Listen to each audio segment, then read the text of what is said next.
Hey everyone, this is Ryan McNickle. This is my family tree. I was able to get it to go back fairly far. I talked to both my mom, my dad, and my grandpa, my mom's side, to get some of the names, but wasn't able to get that last column besides a couple names.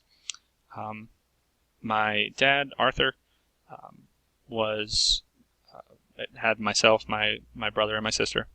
He was born in Pennsylvania, 1945.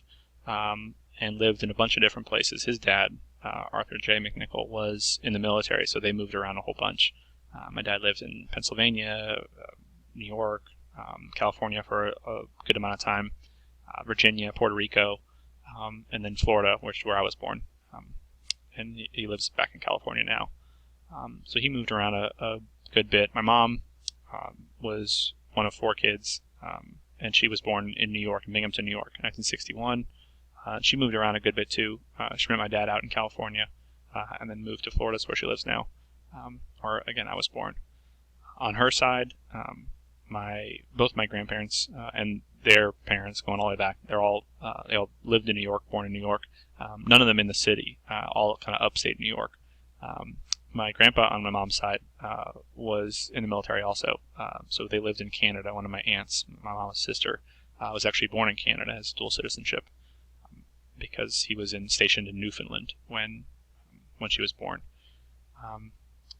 In terms of kind of multiculturalism and different ethnicities going back on my mom's side, there really wasn't a whole bunch. My grandma's dad, Anthony Skursky, is of Polish descent. He was born in New York, and I couldn't get too much information about his parents, but they were of Polish descent. Just they were all born here in the United States. On my dad's side, again, there was a little bit more multiculturalism. My dad's grandparents, my great grandparents on his mom's side, were both immigrants from Poland. He didn't have the names besides the last name of the dad. Bolarski is the last name, but they both came over from Poland right at the very end of the 1800s. And the dad came first. My great-grandfather on my dad's side came first to the United States, and then he was here for a while, lived in Pennsylvania, and then he was able to bring over his wife, and then my grandma, my dad's mom. She was not born in Poland, she was born here, but they had only lived in the United States in Pennsylvania for a couple of years when she was born. She was born in 1907. She had up to a middle school education, right around 6th, 7th, 8th grade. My dad didn't know for sure, but he knew it wasn't far beyond that. And then most of her siblings, along with her, kind of stayed at home and helped out with the family as best they could. My dad didn't even know how many siblings she had. There were a couple who died really young in Poland. There were a couple who came over with the mom, and then there was her and a couple others who were born here in the United States. But she was born here. She lived in Pennsylvania, obviously, and then parts of New York, parts of California, and then Florida as well. She died about 12 years ago in Florida.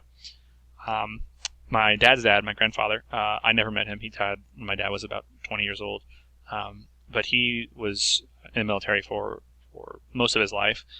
He was born in New York City in 1905, and then joined the military just before World War II. He was a little too old to actually fight in many of the different regiments in the military, but he was an artillery instructor and all throughout the war. And then when the war was over, he remained in the military. He was stationed, like I said, in places like Puerto Rico, California, Virginia.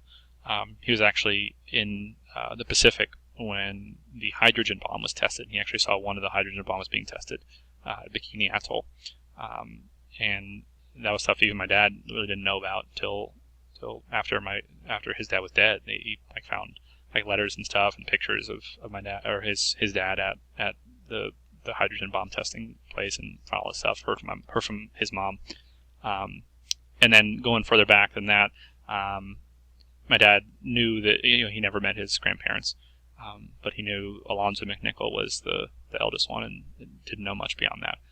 So not a ton of multiculturalism.